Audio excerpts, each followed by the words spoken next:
Hi, I'm Ed Haigh, and I wanted to share with you a few insights from our recent research into financial services consulting, and also share with you a little bit of detail about our plans for 2015 in this space. Um, in fact, if we start there, in 2015, our research is going to approach the financial services consulting market from two angles. The first will be the client angle. So this will be a report which is all about how clients perceive consulting firms, financial services clients perceive consulting firms, what they think of them, individual firms, what they think about their prices, the value that they deliver, the characteristics that they exhibit, and how strongly they see them associated with specific services. So that'll be part one of the research in 2015. Part two will be a more traditional market sizing exercise. So we'll talk about the size of the consulting market for the last full year for which we have data, which will be 2014, and also our forecasts moving into 2016. So there's two parts that I think will create a pretty exciting, pretty compelling suite of information for practitioners working in the financial services sector this year. Just to very briefly recap on what our 2014 report found, because that was actually fairly recently published.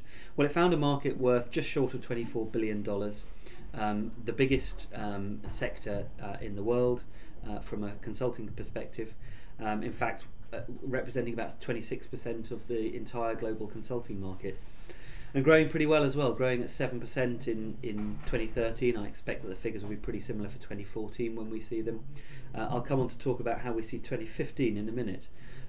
Banking, by some distance, the largest part of the financial services consulting market, worth slightly less than 10 billion. But our reports also look at the insurance sector, the private equity sector, capital markets, investment and wealth management. And certainly when it comes to sizing the market, we break each of those down by consulting service and by geography, giving you a real level of detail about the size of the market in each of those. In terms of what's really sort of driving the market at the moment, well, you won't be surprised to hear that regulation is playing a very big part in pretty much everything going on in financial services right now. We guess that it probably accounts for about 80% of all consulting happening in financial services right now.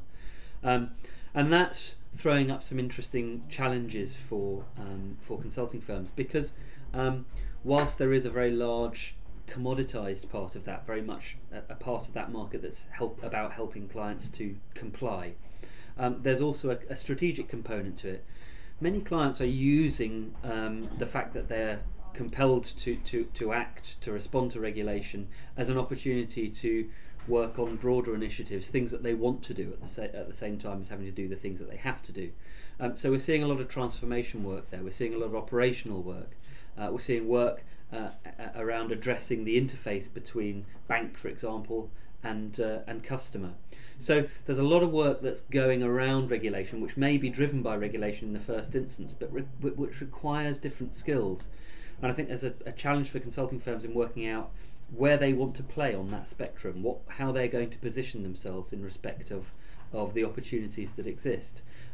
Because while some will quite understandably decide that actually the commoditized end is fine for them, that there's so much work there that's a pretty decent business, others will very much want to be associated with the strategic end of consulting to the sector.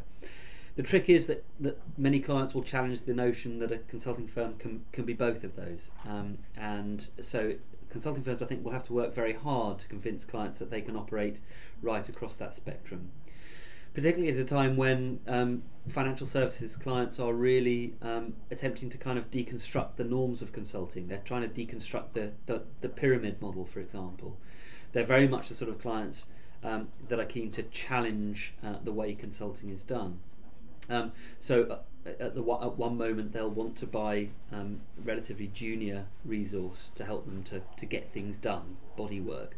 At other times they'll want relatively senior people with deep sector expertise to come in and really help them to deal with some of these thornier, trickier strategic issues that they're trying to resolve. And again, the critical thing for a consulting firm is working out which parts of that opportunity it wants to be able to grab, and whether it can grab all of them. So a real challenge for consulting firms in terms of how of the extent to which they can house more than one model within their consulting firm. So that's sort of where we are in terms of looking forward into 2015. We think the market still looks in pretty good shape, with our forecast perhaps revised slightly down from where it's been. We expect growth of about 6% in financial services consulting globally over the course of 2015. I suspect that's going to be highest in banking and capital markets, probably lowest in investment and wealth management. From a services perspective, I think financial management and risk connected with the regulatory agenda is still going to be the real strong area, but I think operational improvement too is going to be a big area of opportunity for consulting firms. And we can't really ignore technology. Of course, technology underpins so much of what clients, not just in financial services but elsewhere, are doing at the moment. So most projects will have some kind of a technology related component to them, and as a result I expect technology consulting will be pretty strong. In terms of geographies, well, it's hard to look past the GCC again, the Gulf Cooperation Council, the countries that surround the Arabian Gulf, when it comes to the real high growth area. We'd expect growth of something in the region of 20% coming from that region, from financial services clients in 2015. So that's where the real strength is. You will of course find pockets of strength elsewhere, perhaps some parts of West Africa. But I think as a region as a whole, the GCC will be one of the strongest. We also expect the UK and the US to be very strong markets, again largely driven by regulation, largely driven by activity in the banking sector, and driven as well by economies that are in pretty good shape in both of those countries, and consulting markets that more broadly are in pretty good shape too. At the other end of the scale, there's likely to be countries like Russia, which we expect to contract from the perspective of financial services consulting spend in 2015. All of the detail of that's covered in our 2014 report, and obviously we're picking up on all of this in our package of reports for 2015. If you've got any question about those reports, please get in touch with us. We'd love to hear from you, and you can find all our details on our website. Thanks very much.